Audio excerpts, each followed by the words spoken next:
Welcome to my channel. Subscribe, listen, and enjoy my stories every day. The dinner table stands as a silent witness, bearing the remnants of a meal interrupted by another bitter quarrel. The white china clatters faintly as I drop my fork, my appetite lost to the acid of anger and hurt churning in my stomach. Amanda's face, usually serene, is twisted in a grimace of unchecked rage. "You really don't get it, do you, Jack?" Her voice rises, sharp and slicing. "You don't understand what it's like to be with someone who actually knows how to satisfy a woman." I stare at her, the sting of her words hitting harder than a physical blow. This isn't just any argument, this is something deeper, something more venomous. "Oh, let me spell it out for you, since you seem so clueless." Amanda continues, her hands trembling, but her eyes burning with a cold fire. "Mark is twice the man you'll ever be. He listens, he cares, and God, he makes me feel alive in ways you never could." The name Mark hangs between us like a toxic cloud. My heart races, and my mind reels. Who is Mark? How long has this been going on? But more pressingly, how could she betray me like this? And you know what else? Amanda steps closer, her voice dropping to a venomous whisper. "He's a better lover than you could ever dream of being." With those final words, she storms out, slamming the door behind her, leaving a chilling silence in her wake. Alone, the shock sets in. A cold, calculating part of me begins to take over. I need to know everything. The details of her betrayal aren't just painful, they're clues. Mark, this man who apparently surpasses me in every conceivable way, how did he enter my wife's life? What does he have that I don't? I grab my laptop and start digging. Social media, mutual friends, even Amanda's less frequented accounts, I scour them all. The more I find, the clearer the picture becomes. Mark is real, and not just a fling. He's been in the background of our lives for longer than I realized. As the digital traces of their relationship unfold, a plan begins to form. This isn't just about confronting Amanda or wallowing in self-pity. This is about reclaiming my life, my dignity, my pride. If Mark is the better man, as Amanda claims, then I need to prove her wrong. Not just by besting him in some petty rivalry, but by being undeniable, irrefutably better in every aspect. I start where I know I can excel, my career. I put in more hours, take on challenging projects, network with influential people. Each step is calculated, with the end goal clear in my mind. Amanda must see her mistake, and Mark must be overshadowed. Weeks turn into months, and as I transform myself, the pain of Amanda's betrayal becomes a distant throb. I grow fitter, sharper, more engaged with the world. The changes aren't just external, I feel a shift within, a growing confidence that I hadn't felt even before Amanda's affair. Then comes the unexpected invitation. A local business gala, and Amanda will be there, likely with Mark. It's my chance to reveal the new me, to show her what she discarded, what she underestimated. I accept the invitation with a smile. Revenge, as they say, is a dish best served cold, and I am ready to serve it at its freezing best. As I prepare for the evening, I practice my speech, adjust my new suit, and look in the mirror. The man staring back is a far cry from the one Amanda left behind that fateful night. He is ready to face whatever comes next, ready to watch the shock on her face when she sees just how wrong she was. Because tonight isn't just a reunion, it's the beginning of my vindication. Tonight, the game changes. The lights of the gala sparkle like 1,000 stars, casting a glamorous glow over everyone in the room. As I step through the entrance of the grand ballroom, I can feel the eyes on me, the low murmurs of recognition and surprise. My transformation has not gone unnoticed. I scan the crowd, looking for Amanda and the infamous Mark. Instead, my eyes meet those of Liz, an old friend and sometimes confidant. Her smile is genuine as she approaches, a sleek black dress hugging her figure. Jack, you look different. Amazing, but different.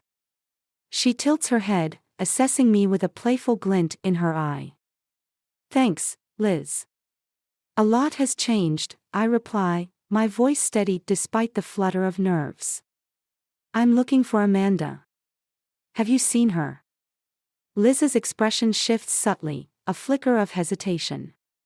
She's here, with Mark. They arrived just before you did. They're over by the North Terrace. Gratitude mixes with a surge of adrenaline. Would you mind introducing me to Mark? I haven't had the pleasure yet.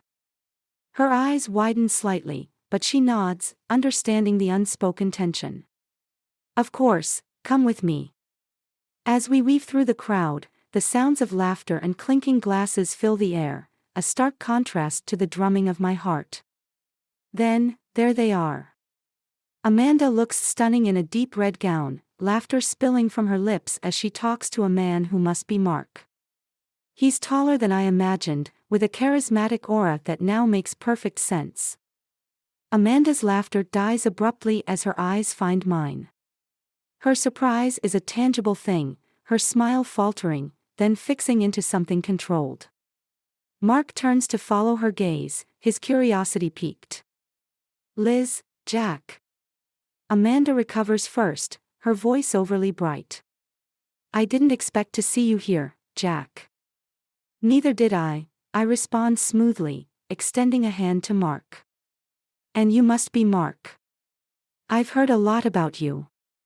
Mark's handshake is firm, his smile cautious. Only good things, I hope, he jokes, but his eyes are searching. Mostly, I reply with a noncommittal smile. Liz watches the exchange, a silent observer to the charged atmosphere. Jack has been doing some incredible work recently, Liz interjects, perhaps in an attempt to ease the tension. Haven't you, Jack? I nod, seizing the opportunity. Yes, I've been quite busy. Transformations in career and personal life. It's amazing what you can achieve when you really focus on what's important. Amanda's eyes hold mine, a mix of emotions swirling within them. Is it regret? Surprise? Perhaps envy? But I don't linger on her reaction. Actually, I'm here tonight to network for my latest project. It's garnered quite a bit of interest already. I turn slightly towards Mark, including him in the conversation. What about you, Mark? What brings you here tonight? Mark explains his involvement in a local charity, and as he speaks, I can't help but notice Amanda's occasional glances my way. She's trying to figure out my angle, why I'm here, why I'm suddenly this polished, confident version of the man she left. The conversation shifts to lighter topics, but the undercurrents of tension never fully dissipate. As the evening progresses, I mingle with other guests, each interaction a piece in the elaborate game I'm playing. But my focus remains on Amanda and Mark, watching as they navigate the evening, Mark always with an arm protectively around her. As the gala winds down, I find myself near them once again.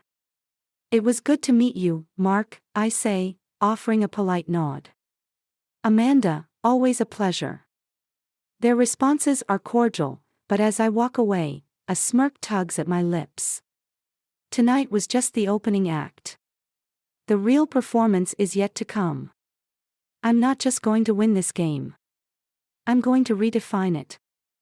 The morning after the gala, the sun filters through my bedroom window, casting a pattern of light and shadow across the floor.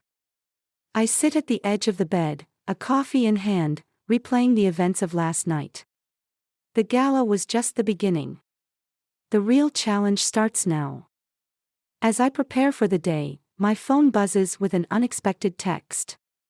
It's from Liz, asking to meet for brunch. Curious about her intentions, I agree. Perhaps she can offer insight into Amanda's current state of mind. We meet at a cozy cafe downtown, the buzz of the morning crowd a muted backdrop to our conversation. Jack, you were the talk of the gala, Liz starts, stirring her coffee. Everyone noticed the change. But I have to ask, why the sudden transformation? Why now? I look at her, contemplating how much to reveal. Liz has always been trustworthy, but this plan is deeply personal. Let's just say I had a wake-up call. I realized I needed to be better, not just for others, but for myself. Liz nods, understanding more than she lets on. And Amanda? What's your end game with her and Mark? The direct question catches me off guard, but I decide honesty might actually serve me here. I need to show her she made a mistake, Liz. That she underestimated what I'm capable of. Liz studies me for a moment, then sighs. I don't know the full story of what happened between you two, but just be careful, Jack. Revenge can be a tricky game.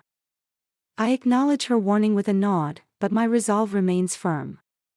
I appreciate the concern, Liz. But I have to do this. Not just for revenge, but to find closure. After brunch, I head to the office with a clear plan. I begin to cultivate my network more aggressively, reaching out to contacts and setting up meetings. I need to be seen, to be recognized as a force in my industry. And for that, I need allies and accolades.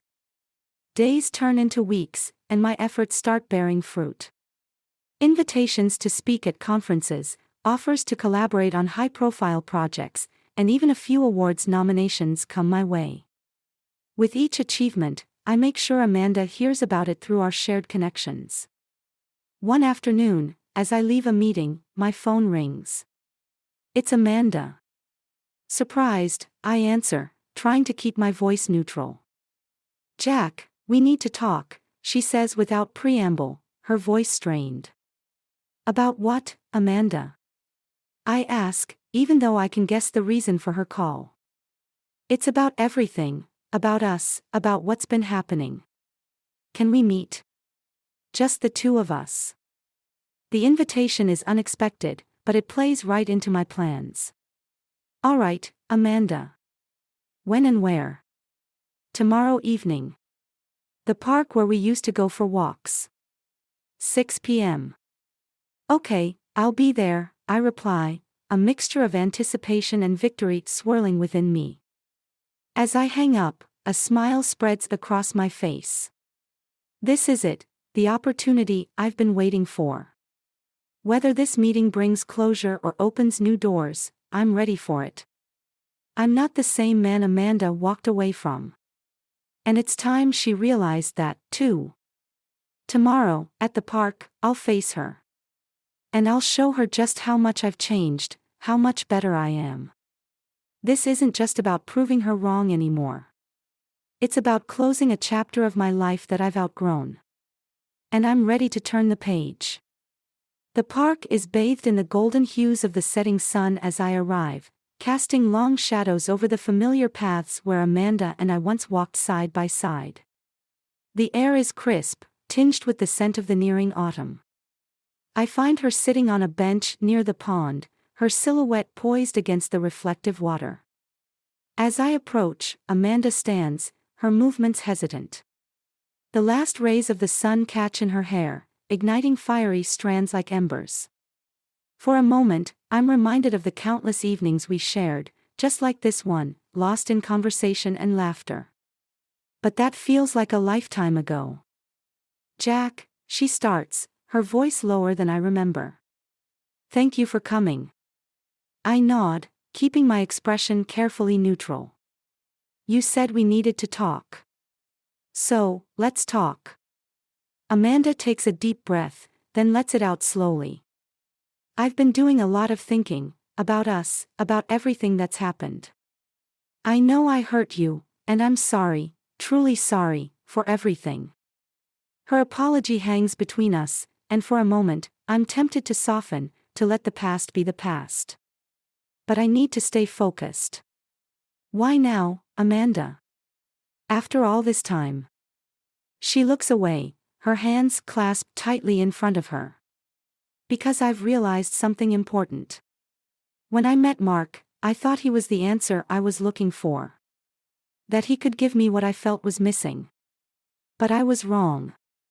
He wasn't the solution, he was just a distraction from the real problems I had with myself. This admission catches me off guard, and my resolve falters slightly. So, what are you saying? I'm saying that I've ended things with Mark. It's over, she says firmly, her eyes meeting mine again. And I've been working on myself, trying to understand why I felt the need to find someone else rather than work through our issues together. The surprise must be evident on my face because she gives a small, sad smile. I know this might not change anything for you, but I needed you to know. And she hesitates, then continues, I miss us, Jack. I miss what we had. And I'm wondering if there's a chance we could start over, maybe not as we were, but something new. Her words stir something unexpected within me. The anger and hurt that fueled my drive for revenge seem to diminish, replaced by a cautious hope. But can we really start anew, after everything? Before I can respond, my phone vibrates in my pocket. I pull it out to see a notification, another award nomination for my recent work. A reminder of the path I've paved during these months of transformation. I look back at Amanda, her face anxious as she waits for my reply. I've changed a lot, Amanda. The man you left isn't the man standing before you. I don't know if we can go back. Amanda nods, understanding. I don't expect us to go back, Jack. I hope, maybe, we can move forward. The park around us grows quieter as the evening deepens, and a sense of peace settles over the scene. I think about all the changes, the growth, and the pain. Let's walk, I suggest, gesturing down the path. We can talk.